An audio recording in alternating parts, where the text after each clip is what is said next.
What's up, everyone? Welcome to If the Shoe Fits. I'm Grant Cohn. That's the newest All 49ers writer, Rob Schuh.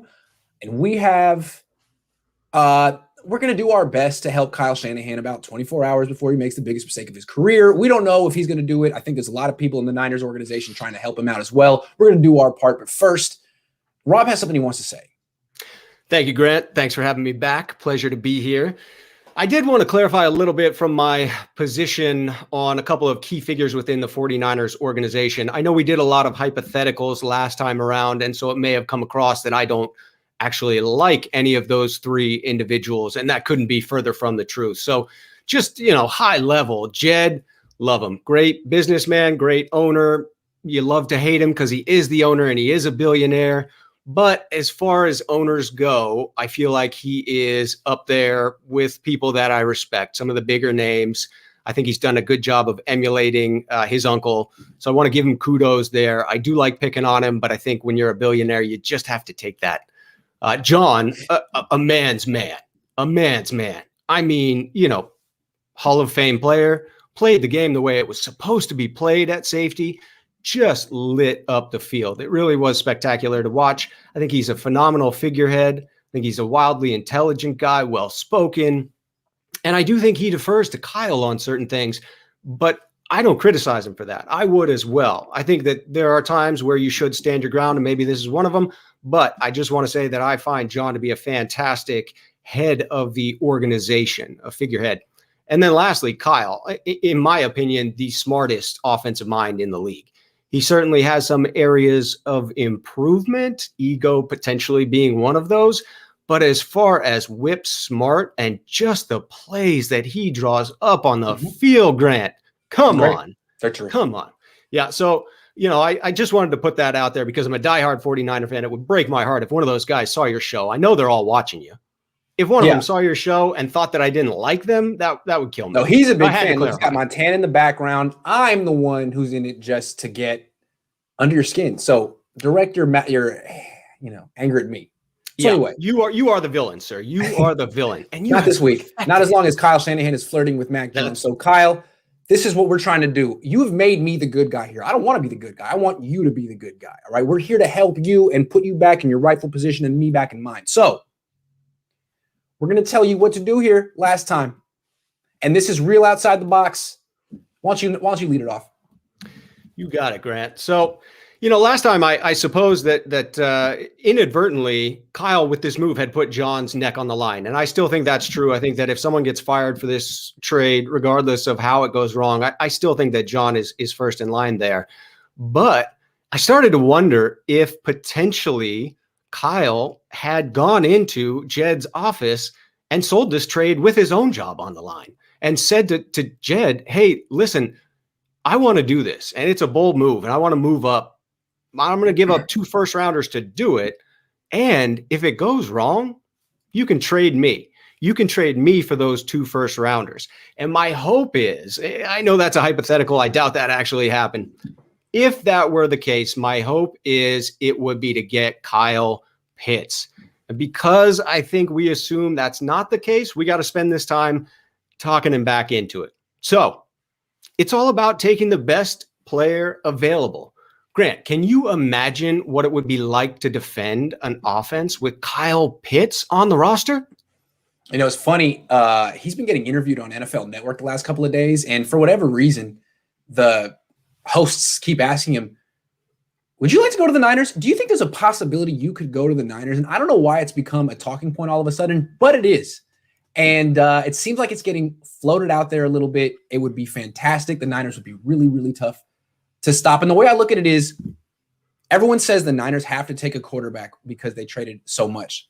I don't look at it that way. I say the Niners have to get an all-pro player to justify spending 3 first-round picks on one guy. I mean, the position doesn't really matter. You just have to have a Hall of Famer. If he's a Hall of Fame safety, you're okay. Hall of Fame tight end, you're okay. If you get a quarterback who's okay, if he's like the 15th best starting quarterback in the league, that's not good enough. You can't say like, hey, at least he's a quarterback. Yeah, he's just mediocre. No, the thing about Mac Jones, we don't know that he's going to be an all-time great or any of these quarterbacks. Some of the potential. I don't think Mac Jones even has that. But Kyle Pitts, probably the easiest to project a Hall of Fame career. He in my mind, he's the high percentage shot, right? If you're time expiring in the fourth quarter in the NBA, down 2 points, and Damian Lillard gets an open look from 30 feet, you take the shot. You might miss it, right? Yeah. Kyle Pitts might not be a Hall of Famer, but he is a high percentage shot. He's, in my mind, the highest percentage shot. Agreed. And so it doesn't change the fact that even though you might miss, you take the correct shot. And just like in the NBA, it's a make or miss league. You'll be judged on the fact of whether they become that great, but you got to take the shot. You got to take the big cut, the big swing. And it has a ripple effect on the rest of the roster, like a quarterback would. I mean, you don't get the quarterback, but you give Jimmy Garoppolo an unreal player, someone on the Julio Jones level, and you pair him with Kittle and Ayuk and Debo in that running game. And really, Jimmy Garoppolo should play extremely well when he's healthy. And then if he were to get hurt, then Josh Rosen should play extremely well while he's healthy. And if he were to get hurt, then there's a second round pick you can spend on a quarterback. Or the thing about it seems like once you bring Kyle Pitts onto this team, the Niners become the most desirable destination for a quarterback in the league. What if Aaron Rodgers doesn't want to be on the Packers next year because they haven't committed to him and they drafted Jordan Love? Well, I'm sure he'd like to come to the 49ers and play with Kyle Pitts, as would any quarterback. So you don't have to necessarily fix the quarterback situation this year, since there may not be a good solution. Get Kyle Pitts, make sure you don't lose this trade like massively, win it, and get the quarterback potentially next year. Yeah, I couldn't agree with that stance more. I am of the opinion that it's just a matter of time before the next high quality quarterback forces their way off of a team that they're dissatisfied. I certainly think happens all the time. As of right now, Aaron Rodgers seems like the guy that is next in line, and certainly has expressed a desire to play for the San Francisco 49ers organization. Yes. And to your point, anyone could win with this offense. If you build it, he will come. Whatever that quarterback looks like. It could be the type of quarterback that is mid-range in the league, and therefore you can pay him like he's mid-range in the league, but he's surrounded by so much talent that he looks like an all-star. I truly believe Josh Rosen could be successful in an offense that featured everyone we have plus Kyle Pitts. I would also invest heavily in the second and third rounds this year. Personally, I wouldn't go quarterback. I would stick with Jimmy. I think the highest percentage bet is that Jimmy won't get injured. And I know that's not going to be a popular take, but I just go from the broad numbers of basically a 75% chance of a player staying healthy throughout the year, throughout the league. You take it down to the small sample size of one with Jimmy, and that's just, in my mind, a little unfair to look at the 2 years he's missed. I think that there's a good chance he comes back, plays the season, stays healthy, and excels if you've provided the right tools in the offense versus a 50% hit rate on most first-round quarterbacks. Yeah, and I mean, if the alternative is draft Mac Jones, Josh Rosen is more physically gifted than him. And it's possible that Mac Jones looked great in college for the same reason Tua looked great in college, because they were on all-star teams. And if you would put Josh Rosen on that team, he might have looked great too. I'm not saying he would have put up Mac Jones numbers. I'm not saying he wouldn't have. Who knows? I just think it's silly to bring in Mac Jones, who would instantly be the least physically gifted quarterback on the team. Great. That's exciting. Pink Trip says, remember how hard it was to stop the Patriots with Hernandez and Gronk? We could have that, but nope. Instead, we will take the next Manziel or Gabbert. Yep. Now, here's the thing. Trey Lance, he's very intriguing too. We're going to talk about him later, but Mac Jones, taking him instead of Kyle Pitts is silly. It really is. I mean, that offense for the Patriots was a nightmare. It was so fun to watch from a fan's perspective. And that, to me, is the ultimate sales point for Kyle, is think of what the national media and the fans will say if you make that move. You're playing chess, not checkers. They will spend an entire year talking about how bold the move was, and they will completely forgive whatever the end result is for the season, because they will understand that that's a move you make when you're still building, when you haven't reached the cusp, when you haven't decided on who's going to be that leader there. And so it's all part of trust the process. When you commit to this quarterback at 3, We're judging. That's it. The clock starts. I don't think that's true if you take Pitts. Yeah, you know, what's interesting here is I think it's pretty clear Kyle wants Mac Jones, but the organization could overrule him.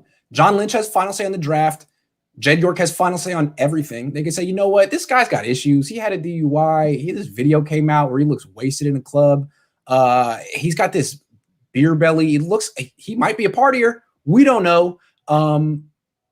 We don't want him, Kyle. Sorry. We're not going to let you draft Mac Jones. We'll get reamed in the press.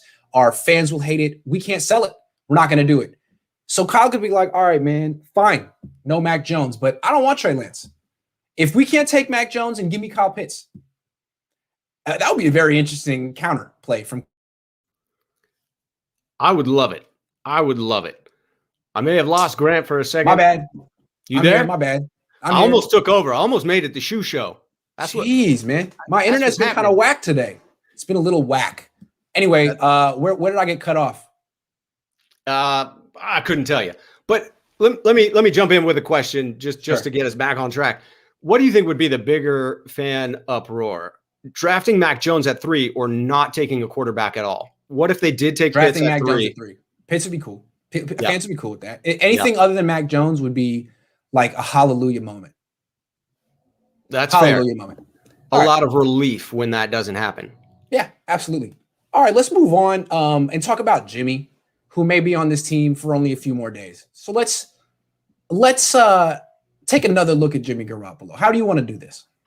Yeah, so this is intended to be a bit of a fun exercise. In the last show that we did, someone in the comments said, I want to see a little more personality from Rob. So that person's going to regret what they said because you're going to see a little more personality on this one.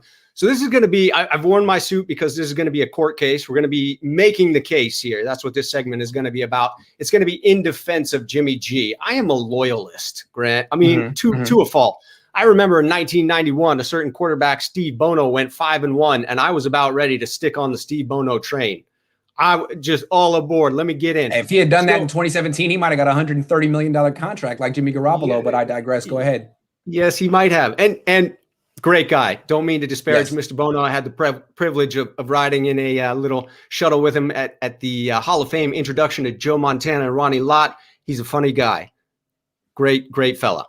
Anyway, jumping back into the segment, defending Jimmy. You cut me off if there's paying customers here. If you need to get real quick, we'll just say Rick says draft Pitts, figure out a quarterback later in the draft. Trasker, Mills. I think Josh Rosen is an underrated quarterback that hasn't been the right system. Kyle's system is perfect for Josh. Yeah, man. From your words to God's ears. Let's make it happen, Rick. Love it. Thank you for the donation. Real quick, Chris says, I'm telling you, I'd trade the third for $3 and a Snickers before I took Jones. Just saying. I'm telling you, man, Kyle. They'll be happy with anyone but Mac Jones. You can do Kyle Pitts if you want. People will be just relieved. Let's get back to the regularly scheduled. Let's defend Jimmy. All right, so we're going to get into this exercise. I'm going to call you as a witness in this court case here, Grant. So you're going to be my subject matter expert. If Hollywood has taught us anything, it's that a Southern accent in the courtroom gives you significantly more credibility. And so for this segment here, I'll be doing my patented Matthew McConaughey impression from Time to Kill. Excellent flick. If you haven't seen it, Samuel L. Jackson, top notch. Nice. Here we go. Your Honor, ladies and gentlemen of the jury, may it please the court. By the end of our proceedings here today, we hope it will be exceedingly clear that James Richard Garoppolo, hereafter referred to as Jimmy G, was worth every penny the 49ers have paid to him. We will further make the case that if Jed York had a chance to do it all over again for the same price, he absolutely would. In a heartbeat. Your Honor, the defense would like to call its first witness and expert in all things 49ers, Grant Lawrence Cohn. Mr. Cohn, is it indeed fair to say that you are an expert on all things 49ers? I would say yes, you could call me an expert. Would you say you are, in fact, the foremost expert on all things 49ers? Look, my dad was an expert. My brother's an expert. My 3 sisters are experts. I think you could say I'm an expert, right? Mr. Cohn, have you on several previous occasions tweeted about the many millions of dollars that the 49ers have paid to Jimmy Garoppolo for his small sample size of games? I might have. Is it fair to infer from those tweets, sir, that you believe Jimmy G has been vastly overpaid for his services? You could say that. Mrs. Cohn, to set the stage, please describe for us briefly how miserable the environment was prior to the 2017 season. Oh, man. They went 2-14 in 2016 and started off 1-10 in 2017. So that was 3 and I can't do math. 24. I recall you saying that during a Chip Kelly practice, it was the quietest you have ever heard a football club. Yeah, it was quiet. You could hear my biological clock ticking like this. Now, coming into 2017, what was the level of optimism under the new head coach, Kyle Shanahan? Low. Looking to the days immediately prior to the Garoppolo trade, what was the level of optimism in the building and with the fan base? Was it still as high as it was when the coach first arrived, sitting at 0-9, or had some doubts crept in there? Some doubts. Some big-time doubts. Yeah. Please describe for the jury in some detail how Mr. Garoppolo performed in those final 5 games of that season. He won. He did indeed. Mr. Cohn, would you say 49ers fans and the national media had a renewed optimism about the 49ers heading into the 2018 season? They certainly did. What was the primary catalyst for that optimism? Jimmy Garoppolo. Up until the excitement at the end of 2017, how would you describe attendance at Levi Stadium? Low. Low. Would you agree it's fair to say fans were lukewarm at best about the stadium, and at worst they were being cooked in the east stands? Yeah, there was a little barbecue action happening. In between the whirlwind that was the end of the 2017 season and the start of the 2018 season, what type of marketing did the organization promote to the fan base and national media? Is it fair to say the 49ers sent the message, "We are back, baby"? Yes. And they printed Jimmy Garoppolo's face everywhere, and they gave away Jimmy Garoppolo bobblehead dolls. Thank you, sir. I was about to ask whose face an incredible jawline was plastered all over the stadium, but I'm glad you jumped the gun there. Should have been mine, but it was Jimmy's. Indeed, sir. Quite a handsome mug you do have there, if I may say so myself. I appreciate it. Mr. Cohn, would you concur that 2019 was one of the most magical seasons in recent memory for 49ers fans? Yeah, right until midnight. Is it fair to say any owner in the NFL would be thrilled to have their organization play in the Super Bowl any given year, regardless of the outcome? Yes. What is the end result for an organization that makes a title run? Any positive outcomes for the team? Say it again. What's the end result for the organization after a title run like that? Are there any positive outcomes for the team? Do they gain additional fans, additional season ticket holders, things of the like?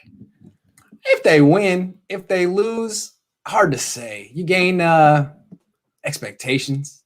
Fair enough. Fair enough. Yeah. How many Super Bowls did Jed have prior to the opportunity to attend? How many Super Bowls, did Jed have the opportunity to attend as CEO prior to acquiring Jimmy G? You sound like the Waterboys. You sound like the guy who says medulla oblongata in the Waterboys. Sorry, no, but it is very good. It is very good. I broke character fourth wall. Sorry, hold on. I'm back. Ask the question again. Mr. Cohn, please don't interrupt. Judge, permission to treat the witness as hostile. How many Super Bowls did Jed have the opportunity to attend as CEO prior to acquiring Jimmy G? Uno. And he lost that Super Bowl as well? Yeah, Jed lost it. Is it fair to assume that Jed understands how hard it is to reach a Super Bowl, let alone win one? It's hard to say what Jed understands these days, but I think you could assume that. Mr. Cohn, I want answers. Hey, you're asking me to get into Jed Yord's. You can't handle the truth. I blew it and teed it up and I missed it. Dang it. Oh, well. So, Mr. Cohn, let me see if I have this correct. In his first 9 seasons as CEO, Jed attended 1 Super Bowl. In only 3 years with Jimmy, he achieved the same. Would you consider that to be an improvement? Yes.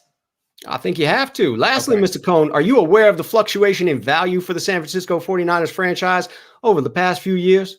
Yes. Yana, defense would like to submit evidentiary exhibit A, a report from Forbes stating the value of the 49ers franchise there. Forbes, here we go, Forbes. In 2017, $3 billion. In 2020, we have $3.8 billion. How much of an increase is that, Mr. Cohn? $800 million. No further questions, Your Honor. In summation, it is clear from Mr. Cohn's testimony that Jimmy G served as a catalyst for an incredible shift in the 49ers organization that led the team to the cusp of its 6th Super Bowl, igniting the fan base along the way, finally making a home out of that monstrosity that should have been built along the San Francisco Bay, and driving up the value of the asset by $800 million. I want you to consider those facts and ask yourself, Mr. Cohn, would Jed gladly pony up that $85 million again for the same end result? I would contend he would happily spend more. Good point. Good point. Good point. He made Jed York a lot of money. Yes, he did. Kyle Shanahan may have his own issues. I appreciated that entire scene and scene. Real quick, let's answer some questions from the beer-paying customers. That was fun. I feel bad for any of the you made paying customers. Man. I mean, from Jed's perspective, he can't be mad. He made out from that. From Kyle's perspective, he is the excuse he needs. It's not my fault. I lost the Super Bowl. It's Jimmy's fault. It's Jimmy's fault. It's Jimmy's fault. But from your perspective, from Jimmy's perspective, hey, man, what were you before I got here? It's a good point. Noah says some scouts are comparing Mac Jones to Matt Ryan. Yeah, I'll take that. That being said, Pitts at 3, roll with Jimmy, put Rosen in when he gets hurt. Yeah, I'll take that too. Take it to the bank. Did Ryan have maturity questions coming out of Boston College? Did Matt Ryan have all these clouds hanging over his head? Did Matt Ryan have 1 season of experience at Boston College? That's a little bit of a stretch. Also, the Drew Brees thing, he didn't have these issues either. Sal, whiffing on Mahomes and Watson a few years ago was bad enough. Imagine what kind of heat Shanny and Mac would be under from a lot of us all season long as they're around. Yikes. Yeah, that's why I don't think they can do this, man. It's just too much heat. I mean, I can't remember a player who would instantly be hated by his own fan base immediately more than Mac Jones would. I will freely admit that I will pivot. I need someone to make me a GIF, whatever you want to call it, of that Friends episode where they're carrying the couch up the stairs and Ross is yelling, pivot, because I will pivot 180 degrees. Most Niner fans will too. Oh, yeah. Big time. All right, let's get back on topic. Let's quit defending Jimmy. He isn't going to be a Niner come next season. Let's quit living in the past and let's look forward to the future. That's the kind of thing. Niner fans have officially turned on this guy. There is no more room for sympathy for him. Quick question for you, though, Grant. After the trade today and the minimal cost that was paid to get Teddy, and the fact that they then had to eat a portion of that salary. Bad news for the Niners. I mean, I don't think they're going to give Jimmy away. I think John will stand his ground on that for sure, because having a capable backup, even if you don't start him, is worth something. And if you're only getting back $10 million in cap space and a 6th rounder, I don't think it's worth it. No, I don't think it's worth it either. They're better off keeping him and letting him compete because you don't know, man. He might be better than the rookie. In which case, most likely is. Yeah, and I mean, we may not be privy if there are locker room scenarios where they think it would destroy the locker room. I get it, but I just don't think you can give away Jimmy. No. Let him compete in training camp, and if Jimmy loses, trade him in. There's no rush on this one. Nope. Wero says, I hope we'll get Fields unless he's gone. Yeah, well, we'll see what happens. Again, let's move forward. Go Niners. Hey, all right, let's move forward. Hey, only because he said so, though, we're moving forward. Press conference. What'd you say? So, look, the big thing with the press conference was that Kyle Shanahan was there. It's like, you're not Jewish, but at Passover, the first question is, why is this night different from all other nights? It is the first question, and the youngest asks it. Well, answers it. I forget. I'm not. Oh, man. Damn. Anyway, so that's Passover, and that's the question. And that was the question about this press conference. What is different about this press conference from all other press conferences? Kyle's here. He doesn't have any business being here. He inserted himself at the last minute. Why? He inserted himself forcefully. I mean, it was not just, I'll be here as arm candy. I felt that, so I know a lot of people want to look at the breadcrumbs and they want to read the tea leaves. And I think that Kyle went into it intending not to give anything away. And so I don't think that he intentionally or unintentionally did. The vibe that I got is it was almost a, how dare you? I think it was his opportunity to sort of say to the fan base, I've been attacked at my kids' soccer games, at all these, everyone wants to tell me who I should pick. And he was almost indignant, in my opinion, that we would doubt his decision. Like, up until this point, he has proven himself to be such a capable and intelligent head coach that if not to say he does want to take Mac Jones, but if he did, he's incredulous that we would be upset over that. Even if he's not going to take Mac Jones, it would bother him that we'd be upset if he did. I read it the same way. I mean, I read it like the thing about the soccer game was like, that was the key moment when he was like basically saying like, yo, like you fans need to leave me alone. Like you guys are dumb. I'm really smart. Leave me alone. I'm going to get this right. Like, look, Kyle, I know you feel that way, man, but that is not going to endear you to fans right now. You have to understand they're mad at you. They're angry at you. You've lost a lot of trust. And you could think, hey, man, they're being hard on me. No, man, they were patient with you. You went 1-10 and they were like, you know what? This guy, he's Mike Shanahan's son. Let's give him a chance. And then the next year you went freaking 4-12 and they're like, yeah, but he had all these excuses. Let's see it from his perspective because he has all this talent and we believe in him. And then the fourth year, more losses, more excuses, and Niner fans stuck by you. And now after 4 years, more than 1,000 days of patience and understanding, you're going to hit these fans with Mac Jones and be like, yo, if you think you know more than me, screw you. You're an idiot. Hey, that's brilliant, Kyle. That is so good, dude. Way to get people back on your side, man. I should take notes. He doesn't really seem to get things from an emotional intelligence standpoint. No, he doesn't seem to care that he has battered and beaten Jimmy down to a fraction of what he was when he first arrived from an outward standpoint. As far as confidence goes, he doesn't seem to tolerate stuff from the fans. It really does feel as if his patience and lack of awareness around how he impacts other people emotionally is hurting him now. And I think that that's his biggest weakness. And it feels like that's what's coming out in these weeks. I wonder if he really wishes that this hadn't come out 6 weeks ago. This must have been an unpleasant 6 weeks for him. Yeah, I just couldn't believe how he acted at that press conference. It's like, man, you're unhinged right now. Like, what is your message right now? Your message is that Jimmy Garoppolo sucks. His injuries are the reason that everything has gone wrong. You can't stand him for one more minute. He needs to leave. He's either going to be dead or on another team by the weekend. Like, what are you doing, man? And the fans need to leave you alone and trust you. Yeah. How dare I don't know, man. Once you earn that trust, I don't hear John Lynch talking like that. Like, yo, who are you? I'm a Hall of Famer. Trust me. No, man, that is not an endearing way to talk. You're only going to alienate fans more. All these people are experts. They've all watched the coach's tape of Justin Fields and Mac Jones, and they've all seen it.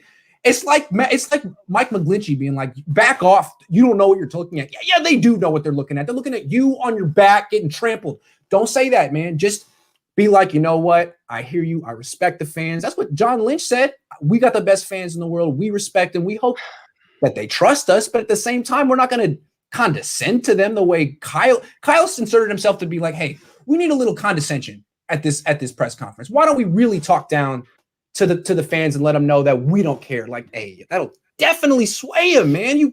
Nice, man. Approval ratings back up, Kyle. Way to go.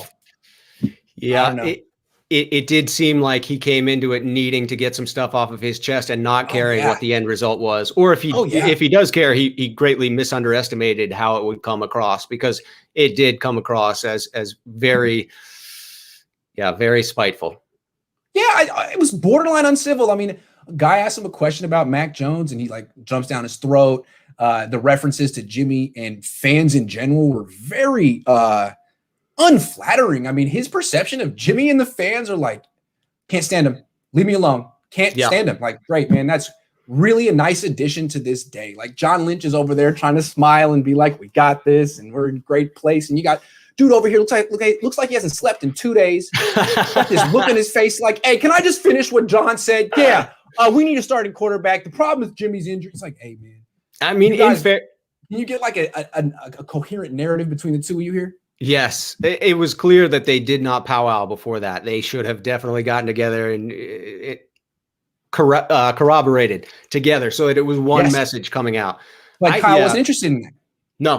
No, he had a message that he needed to get across. So my question is, why? Unless he'd already seen that video from Mac Jones and it's been understood, like, hey, man, you can't make this pick anymore. And he's saying, okay, fine, but I'm just going to come out and say my piece. Like, this is what I wanted to do. And when you guys talk your way into doing something else, just know that I didn't want it. Same thing with Jimmy. When they traded for him, like, yeah, fine, we'll do it. But I wanted Kirk Cousins, and I want people to know. That way I could have it both ways. If Jimmy works out, I developed him. If he doesn't work out, I wanted Kirk. Yeah, it just struck me as not well thought out because of the line around Jimmy. We need a starting quarterback. You have a starting quarterback, and you're trying to trade him. So don't call him a backup. Don't devalue the guy that you were attempting to ship out. He devalued his guy, and he devalued his fans in the space of like 5 minutes. It was something I'd never seen. It was actually quite impressive. It was. It was quite impressive. So, Kyle, good going. You get an 8.7 on the wow. I didn't expect that meter. Okay, let's move on because I don't want to pile on too much. Who knows? He could take Kyle Pitts tomorrow, and we could be like, Kyle, you slide dog. Who was I to ever question you? So I'm gonna give him a chance, man. He hasn't made the biggest mistake of his life yet. No, he hasn't done it yet. Don't do it, Kyle.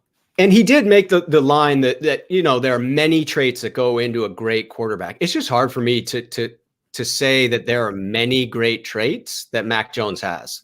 Like I see a couple great elite traits in that guy. Yeah, he's a first round talent. That's to me, anticipation and accuracy.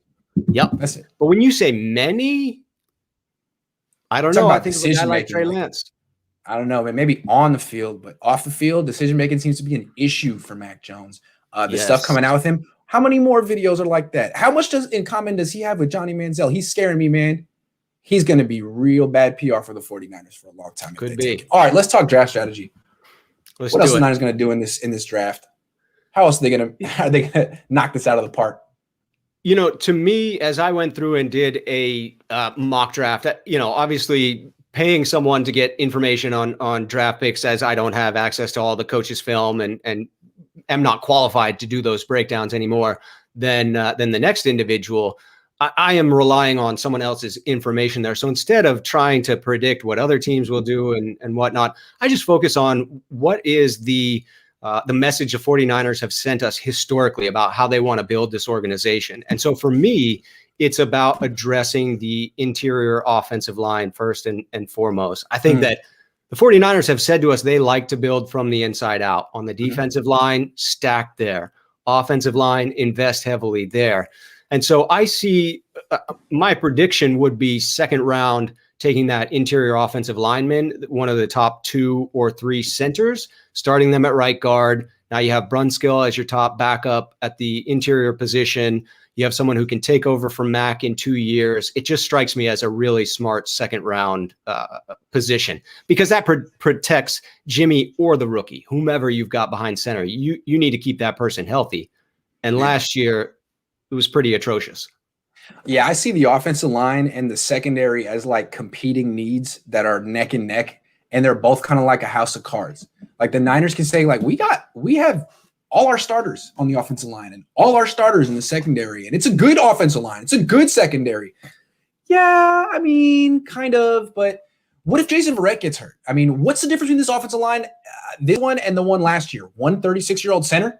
Okay, well, what could possibly go wrong there? I mean, what if Alex Mack gets hurt at 36, or isn't that good at 36, or Mike McGlinchey does the same stuff he did last year, or come on. I mean, there has to be some sort of a insurance policy here. And they needed a corner. They needed an offensive line. Either way, they got to be addressing this heavy in the draft.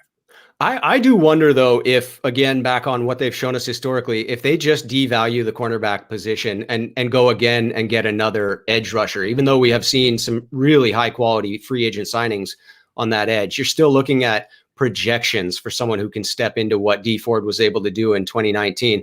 I wouldn't be surprised if you saw a 4th or a 5th round pick at edge, and I wouldn't be shocked if you see an edge rusher picked before a defensive back. Yeah, I mean, every year I'm like, hey, this would be a great year for the Niners to take a cornerback pretty high, and they never do, ever. Haven't since 2004. It seems to be an organizational thing. So why would they? Again, they're going to say we don't need a cornerback. We have our guys. We'll get one next year. And there's some validity to the idea of if you have a strong enough defensive line, you've now shortened the period of time that a cornerback has to be able to cover in most snaps. And therefore, you can go a bit lower on your priorities in that. And I think you're looking for savvier veterans that are a bit more of a ball hawk, because you're going to have forced throws when defensive lines create that pressure on a quarterback. you're going to get that errant throw, and you want to be able true. to take advantage of that. So I think the low-priced additions at defensive back will continue to be a trend for the 49ers. It's my prediction. I think that seems to be their organizational philosophy. My issue with it is if you're going to lead with your defensive line, it can't just be 3 guys. It can't be 4 guys. It's got to be like 6 or 7 rushers deep, because you saw in the Super Bowl, D Ford wasn't much of a factor. They basically had Armstead, Buckner, Bosa, and great for 3 quarters, but they get tired. Yeah. They get tired. It's physically exhausting. And then fourth quarter happens. So yeah, I'm with you on this, but personally, I think you need both. You can't just go heavy one or the other. You need both. And if the Niners get heavy on D-line again, they're going to regret it. But we'll see. I think they'll take multiple swings at the bat at defensive back. I just think it'll be later in the draft. I think they'll look at that 5th, 6th round for that. To me, the other trend that we see a lot is wide receiver. And I actually am behind that 1,000%. I think you should take a wide receiver in the first 4 rounds almost every single year, because they can contribute immediately. It's one of the few positions that you could take a 3rd rounder and get significant production from them pretty consistently. I think you're seeing wide receivers coming out really pro ready. It's pretty remarkable. Yeah, especially if you have a good quarterback, the guys can be good. Steelers do it every year. And really, if you wait longer than the mid-3rd round to get a wide receiver, good luck. That's a premium position, and those guys go. Yeah. We got a bunch of questions coming in. Let's answer as many as we can. Shoot it back on. Yo, Grant, first time sending a super. But if Kyle picks McCorkle, you need to have a late night Cohn phone, 17 and over. We can speak our mind. That's a good idea, but I'm not sure exactly how I would figure that. Maybe that would be Niners really after dark there. Random Electronic 2.0, 100 mil, 100 mil, 100 mil, 100 mil. Oh, that's my favorite thing to do. I'm going to get that. Oh, I love that. I'm going to get that tattooed on me. They're going to go from feels great, baby, to 100 mil, 100 mil. Sorry, Mac. He might make you 100 mil, Grant. Yeah, he's on the way.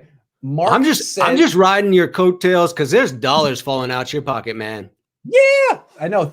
It's all from the Mac Jones gravy train. Mark says trade 3 for 4 and Matt Ryan, trade Jimmy and picks to New England for 15, get top cornerback, use 43 for Mond. A+. I think that one doesn't work if I'm incorrect, only because I think that the Falcons would have to eat a lot of dead money if they trade Ryan after the contract. Details. Make it work, Kyle. Figure it out. I don't want to hear. Send them some cash. BMF Ranger says, how much higher of a draft pick will the Niners get if Jimmy finishes the season healthy? Yeah. If Jimmy is healthy, I think you can legitimately get a first rounder for him. If he goes through 2021 and performs well, I think you're now talking starting quarterback compensation. Definitely a second, maybe a first. I think they could have got a first for him last year had they pulled the trigger when they freaking should have. Could have had Tom Brady try to tell you, oh, well, my man try Tom. to tell you. That was back when people thought I was just trolling. No, I'm sincerely have your best interest at heart. I really want you to win. Clearly. Okay. Yeah. Rick says, Robert and Kyle have something brewing where Kyle knows the Jets aren't drafting Wilson and he falls to 3 and we take him. That's a lot of theories around the league, is that's exactly what's going to happen. People just a little quick to assume what the Jets are going to do. Yeah, I agree with that. I don't think that there's any communication happening there. I think that, to your point, Robert Saleh is a professional, and so he wouldn't do that. But I wouldn't be surprised if the Jets do something we can't predict. Yeah, everyone's thinking the Niners are going to be the one that shocks everyone. But what if it's... The NFL would love that. Yeah, absolutely, of course. Because right now it seems like the draft starts at pick number 3. It could start at number 2. Wero says, Grant, are you a Niner fan because you care who they draft? No, I'm not. But I've been following the team my whole life, and they mean something to me. But when they mess up or when they lose, I can't tell you that I'm like upset. I actually sometimes get a little excited because I know that you guys are upset, and that means that I need to come through for you. It's like almost like the bat. What's it? The bat signal? It's like, okay, here we go. Niner fans are mad. It's my moment. Bill Walsh took 2 corners before winning the Super Bowl 16. It's true. He took 2 corners before winning the Super Bowl 16, the first 2 picks. Why can't we do something similar this year? It worked for Walsh in 1981. He took Ronnie Lott. He took Eric Wright. I mean, it really worked for the Bucs too. They had a lot of young dudes in their secondary. It's something to think about. But honestly, the offensive line is just as important, if not more important. Buck's first pick last year was an offensive lineman. My personal hope would be, let's get this offense up and running like the 2016 Falcon offense was. I want to see Kyle doing Kyle. I love a good defense. I will always support a good defense. Defense wins championships. I believe it. And I want to see a show. That's why they hired him. Right? That's why they hired him, not to like continually like lean on his defensive coordinator. Chip Kelly could have done that. Maybe not. Jeffrey says, what could have the higher chance of happening? Jimmy Garoppolo stays healthy, gets to playoffs. We get a 1 next year, or he gets hurt and his trade value tanks. That's a good question, man. It's a great question, but what's his trade value right now? That's my contention. Is it's almost zip. So how can it get any worse? I think that's the right point. I think so. I think they don't really stand to gain much by trading Jimmy Garoppolo at this point, unless they're just trying to get him out of the organization to, avoid a split in the locker room or blah, blah, blah, something like that. The one trade that's out there that if it happens would just be amazing would be the Stephon Gilmore. That would be amazing. If you could offload Jimmy's contract, even if you had to pay some portion of it and get back Stephon Gilmore, you've now solved your cornerback problem and you've freed up cap space. Yeah. It seems like that's better than getting a 6th round pick and paying for half the salary. But I think, honestly, whatever the Niners do, they're going to have to be paying some of that money. No one's going to take Jimmy Garoppolo and $27 million. No, that's your problem. That is a YP, not an MP. You got to pay for some of that. David says, as much as I love Pitts, we cannot go into the season with Jimmy and Rosen. It was clear last season that Jimmy quit on us. He's got to go. Ooh. Hey, man, I can't say that that's wrong. I wonder about that. But if you give Jimmy one more chance, Rosen in a 2nd round pick at quarterback, I like some of the quarterbacks in round 2 this year anyway. You're not, I'm just saying. Hell in mind. Sorry. Yeah. I get a little defensive of players when I hear they quit on the team or they're soft. I think we're talking about we don't have any evidence to say 1% of athletes, and I think that it's a violent sport. And I think if any normal human being felt the amount of pain an NFL player felt on a weekly basis, I think that they might reconsider. True. And I'm not in his body. I really don't want to call him a malingerer or soft. So I'm not going to. All right. Wager time. We're going to go out like this. How do you want to do it? Well, so I presented an option. There's something I really want to get my hands on. Clearly, okay. I have already gotten my Cohn News Network assistant to the quality control manager mug. Very official. Nice. I called up the Cohn News Network. I think I got through to Lowell. Great guy. I used to follow his articles back in the Cron in the day. Maybe the only articles I read. There you go. Good taste. Back then. Such a sweet guy. Such a nice guy. And he sent it out to me. No questions asked. Said I could have the title. Said the quality control manager wouldn't mind at all. So I hope that's the case. You earned it. But this wager is for something even more cherished than that mug, and that is a glossy photograph of you signed. You were right, in case I am right. And in return, you get your choice. I don't know if you smoke cigars. I know you drink wine. Your choice. Let's go with the wine. Let's go. A bottle of wine. That'd be great. Around a $50 bottle of Pinot Noir will be headed your way from Oregon. Here, it'll be a Willamette Valley. Oh my God, those are the best Pinots in America, really. Man, you ain't messing around. You ain't messing around, man. All right, I'm in. Let's do it. I want to win. All right. So you had your choice of what you want to pick. Here are the things, and I'm throwing this out to the people who are listening too. If you want to hit me up on Twitter, not that I have a Twitter following. I've had an account for 10 years and used it as a news source and not anything else. But here are the things I'm willing to wager on. Number one, the Niners take a wide receiver in their first 4 rounds. So you're willing to wager in the affirmative or in the negative? Yes, I think the Niners take a wide receiver in the first 4 rounds. I agree with you. Let's move on. I don't want that one. Niners take an interior O lineman in the first 3 rounds. You think they will? I think they will. Okay, that's the one I want. I think they won't. I think they're in total freaking denial about their offensive line. I hope you're wrong. I hope I'm wrong too, man. But I think they're going to kick the can on that one, and they're going to say something like, "Oh, well, we have Tom Compton. We have Colton McKivitz. What do you mean? We have Justice School." Okay. Oh, that'll hurt. That'll really hurt. Okay. So that's the one I want. So the other right one's there. Just to throw them out for anyone who's interested. The Niners will take 2+ defensive backs, whether it's safety or cornerback. I believe that will happen. I agree with that. And the 49ers will take a wide receiver before a cornerback. That's possible because it's Kyle Shanahan. That's Yes. definitely possible because they shouldn't, but They they shouldn't. probably will. So I like the offensive line one. I think we're split on that. I don't believe in them. You got They're it. going to take someone in round 5 and be like, it's fine. He's We got solid. Colton. We got Tom. Give him some. Okay, man. All right. We have some more questions coming in real quick. Quentin Banks says, if we go Mac Jones at 3, not only are we not getting the most athletic guy, we're also not getting the smartest guy. He does that. How does that make any sense? Yeah, man, this guy keeps like telling on himself. He keeps snitching on himself. Mac, what are you doing? The other one, the previous comment said, does Kyle Shanahan realize that Pandora's box is spelled Mac Jones? Yeah, man. Kyle, do you want this? Are you that confident in your standing in the world and your profession that you DGAF? Just completely DGAF. I mean, most people give a little bit AF, you know what I'm saying? But you don't. And I respect that sometimes, but I just feel like at a certain point, you got to make sure that you're like protecting yourself, man. You're like really opening yourself. I wouldn't even do this. I wouldn't do this. Yeah, I have thick skin. You got to have real thick skin if you're going to make this move, because hell and brimstone will rain down.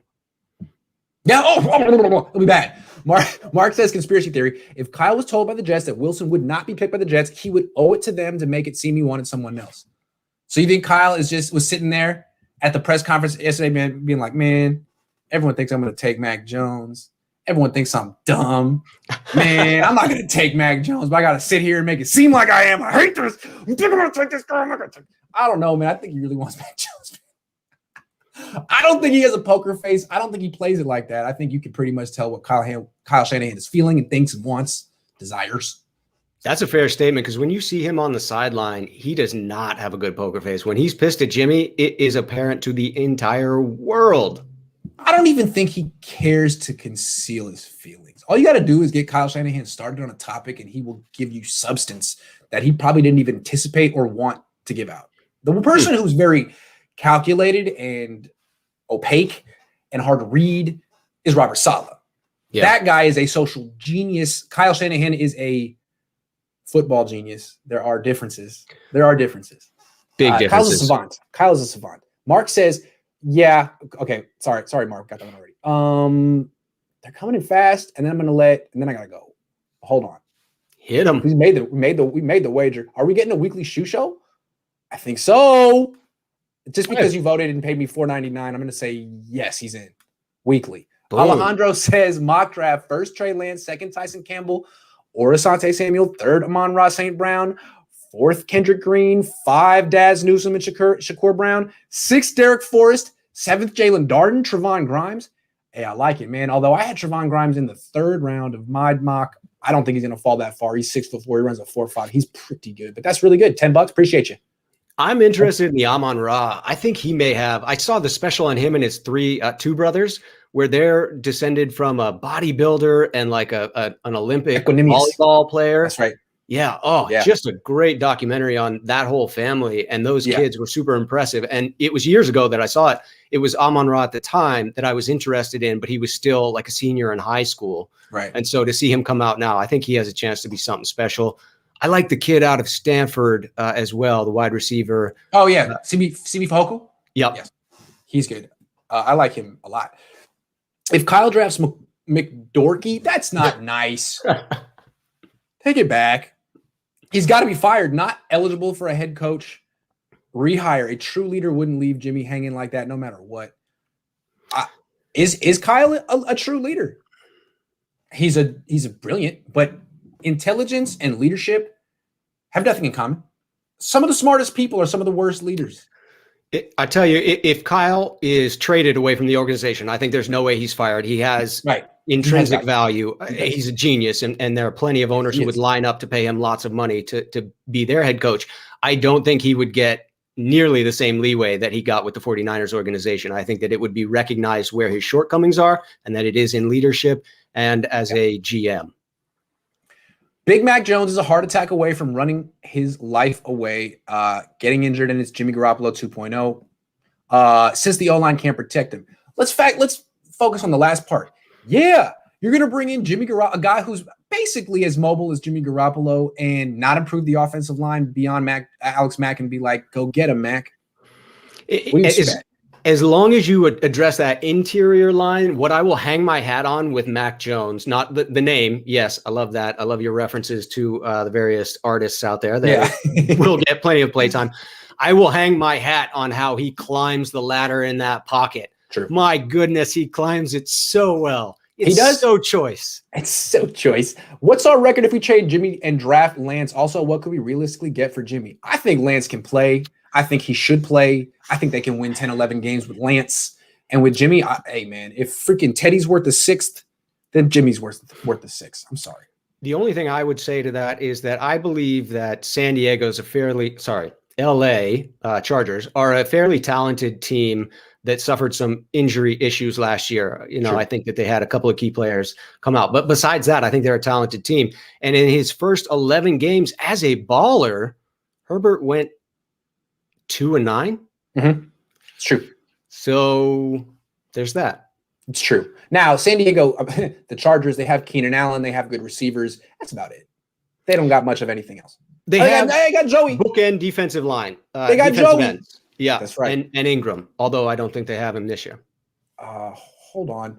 The narrative they created around trading up with a guy in mind is self-sabotage if they take Mac. Why? Why are they thinking?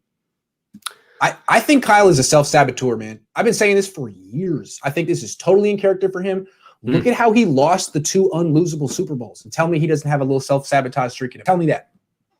That's a very, very fair point. I do wonder, though, when the whole a guy in mind came out, what if it's the guy that you watched most of his tape last year because he played all of his games last year? Yep. You could have fallen in love. All right, it's hard to project success from college to the NFL, but what is easier to project is success from one year to the next in college. If Trey Lance had played a full second season and done anywhere near what he did in his first season, we'd be talking about him as the consensus number 2 overall pick, I believe. Yep. If he had a third junior season that was anything like his freshman season, he would then be the number 1 overall quarterback. So I think it's easier to project that than to say, can they make the leap to the NFL?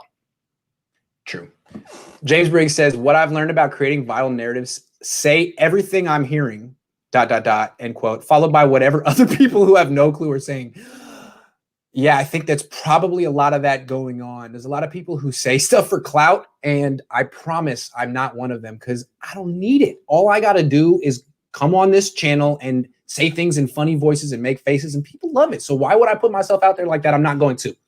No, I agree. Not for anyone. I think that when Adam Schefter and those guys put that out there, it's because they're legitimately hearing it. Now you could ask whether someone put that out, whether it was an agent who said, hey, can you put that out there for me?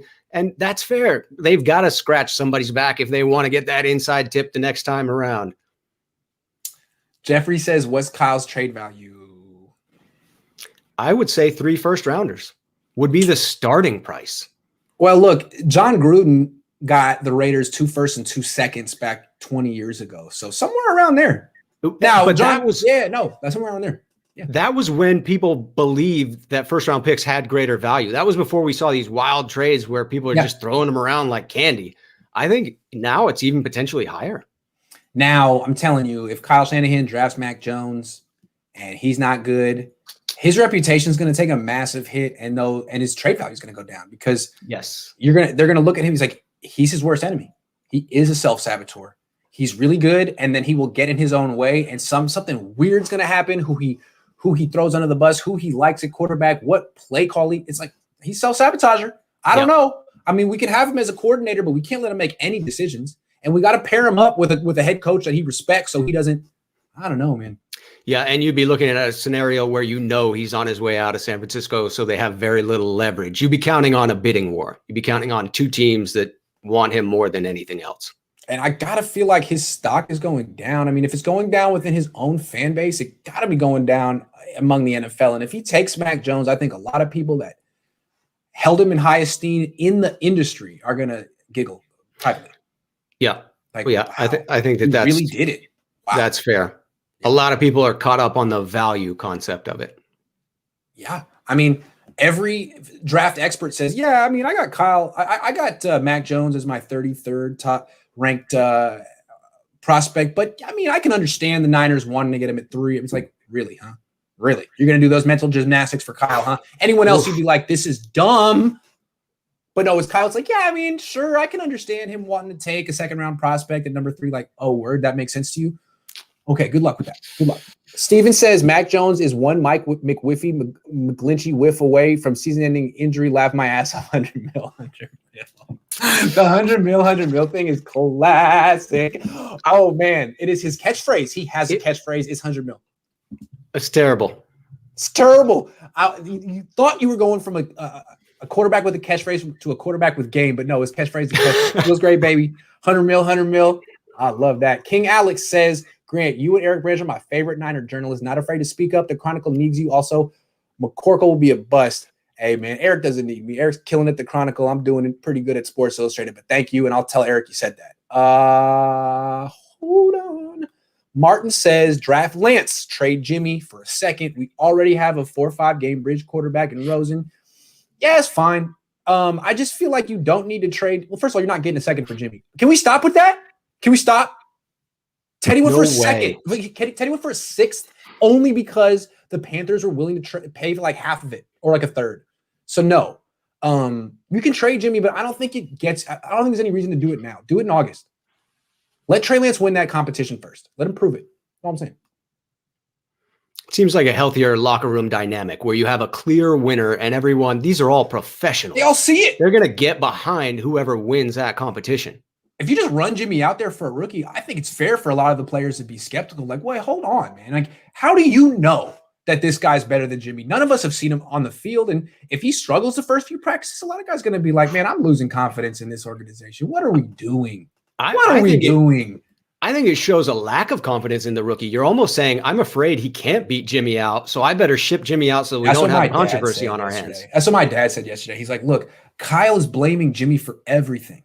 So if they draft a quarterback and he can't beat out Jimmy, then Kyle once again looks wrong. Like, maybe you shouldn't be blaming Jimmy for everything. Maybe you're the reason you lost the Super Bowl. Maybe you should have called more than 20 runs against the Chiefs when you called 45 against the Packers and 110 against the Vikings. I mean, but no, man, you wanted to put the game into Jimmy's hands with the 10-point lead in the fourth quarter because why? I mean, I don't know, man. But maybe that's why he doesn't want Jimmy to prove him wrong because Jimmy is so far under the bus. I mean, he's underground. He's like in Looney Tunes when like the coyote would be flat on the ground. That's Jimmy because they've rolled the bus back and forth over his body so many times.